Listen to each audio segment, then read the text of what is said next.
হঠাৎ করে না জানিয়ে বাসায় যদি মেহমান চলে আসে, মেহমানকে কিভাবে আপ্যায়ন করা যায়। হ্যালো এভরিওয়ান, আসসালামু আলাইকুম। কেমন আছেন সবাই? নিশ্চয়ই অনেক অনেক ভালো আছেন। তাহলে চলুন বন্ধুরা, আপনাদের সাথে আমার একটা নতুন ব্লগ শেয়ার করি। তো আমি প্রথমে যা বললাম, হঠাৎ করে যদি মেহমান চলে আসে বাসায়, তাহলে কিভাবে আপ্যায়ন করা যায়। আবার তা যদিও নতুন কোনো মেহমান, সে কোনোদিন আমার বাসায় আসেনি, আজকে ফার্স্ট এসেছে। কি আর করা, মেহমানকে নাস্তা দেওয়ার পর চলে গেলাম আমি রান্নায়। এক পাশে আমি তাড়াহুড়ো করে মাছ ভেজে নিচ্ছি, আর এক পাশে ভাত বসিয়ে দিলাম।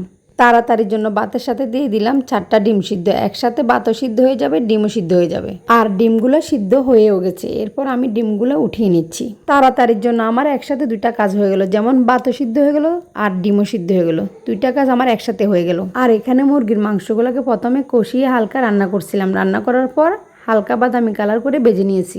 এবার আমি আগে থেকে ভেজে রাখা মাছগুলোকে দো পেঁয়াজ করে রান্না করে নিচ্ছি। এরপরে ভাবলাম যে না, ডিমগুলোকেও হালকা তেলে ভেজে নিই।